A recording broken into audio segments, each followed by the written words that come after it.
আসসালামু আলাইকুম।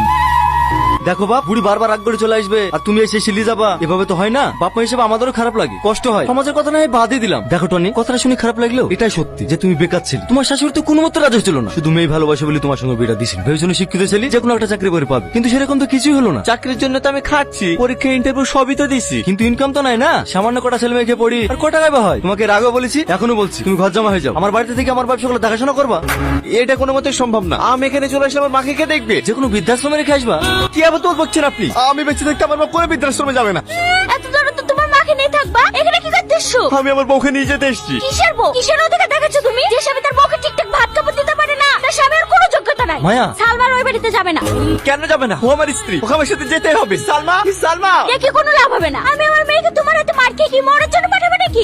মার খাওয়া মানে? আরে তুমি জানো না, সেদিন পুরুষকে দুটো কথা বলে হয়েছে বলি পুরুষের কাছে সকালে গেছে, আর সেই রাগে আমার মেয়েটুকে ধরে মেরেছে। কি? আজ পর্যন্ত আমি আমার মেয়েকে উঁচু গলায় কথা বলিনি, আর তুমি আমার মেয়েকে হাত তুলেছো? আসলে সালমা সেদিন আমার মার ব্যাপারে অনেক উল্টো পাল্টা কথা বলছিল, তাই আমি রাগ সামলাতে না পারি ওকে একটা চড় মেরে দিয়েছি। হ্যাঁ, তো কি এমন অন্যায় করেছে আমার মেয়ে? তোমার ওই কারামাকে সারা জীবন টেনে টেনে লিবাড়াবে নাকি? আরে একটা কথা বলবেন না আমার মায়ের ব্যাপারে। তাড়াতাড়ি সালমাকে ডাকেন, আমি এক্ষুনি ওখানে বাড়ি চলে যাবো। সালমা, সালমা, কি হলো? এত চিৎকার করছে কেন? এটা ভদ্রলোকের বাড়ি। সালমা, আমার ভুল হয়ে গেছে, তুমি আমাকে ক্ষমা করে দাও। আমি তোমাকে কথা দিছি, আমি আর কোনোদিন তোমাকে কিচ্ছু বলবো না। তুমি বাড়ি চলো। বললাম তো ও যাবে না, এক কথা কানে যায় না। না, ও যাবে।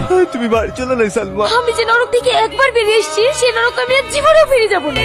মানে? আমি আর তোমার সাথে সংসার করতে পারবো না। তোমার ওই কানা মার জন্য নতুন দাসী খুঁজে নাও। আর আমাদের ভালোবাসা? ভালোবাসা? আমার ভালোবাসা মেনটেন করার মতো সামর্থ্য তোমার নাই। বেরিয়ে যাও এই বাড়ি থেকে। আমাকে আর কটা দিন সময় দাও, আমি চাকরিটা পেয়ে নিজের পায়ে দাঁড়াই, তারপরে আমরা বিয়ে করি। আমি বাড়ির লোককে খুব কষ্ট রাজি করেছি, তুমি একদম নানা করবে না। তুমি একটু বোঝো, আমি চাইনি যে আমাদের সংসারটা মাটির পুতুলের মতন হোক, যা সামান্য ঝড়ে ভেঙে যাবে। আমি চাই নিজের পায়ে দাঁড়িয়ে শক্ত হয়ে তোমার হাত ধরতে। নাহলে বিয়ের পর তুমি আমার কাছে কিছু চাইলে আমি তোমাকে কিভাবে দেবো বলো? আমার সাথে তুমি থাকলেই হবে, আর কিচ্ছু লাগবে না। আমি তোমাকে এই মাসের মধ্যে বিয়ে করবো ব্যাস। এই দেখ বুড়ি, এই ছেলেটা সুন্দর না?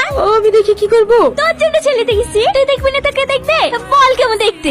পছন্দ হয়েছে তোর? আমি এখন বিয়েটা করবো না মা। তাই বললে হয়? সারা জীবন পড়ে এসেছি, কতদিন থাকবে এভাবে? সারাদিন মন খারাপ করে বসে থাকিস, আমাদের খারাপ লাগে না? কিন্তু মা, আমি তো টনিকে ভালোবেসেছিলাম। তোর মতো বয়সে আমিও একজনকে ভালোবাসতাম। রাজু নাম ছিল ছেলেটার। রাজু অনেক গরিব ছিল, ওকে বিয়ে করার জন্য বাড়িতে আমি অনেক কান্নাকাটি করেছিলাম, কিন্তু তোর নানা কোনো মতে বিয়েটা হতে দেয়নি। ওদের পছন্দ মতো তোর আপুর সাথে আমাকে বিয়ে করতে হয়েছে। তুই জানিস রাজুর এখন কি অবস্থা? কি?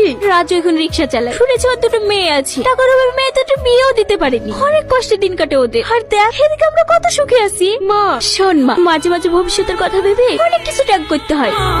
একটা চিঠি আছে। ঝামেলা করিসনি, আমি কিনে দেবো পর। টনি, আজ তো যে ছুটি, যা তোর বাড়ি চল যা।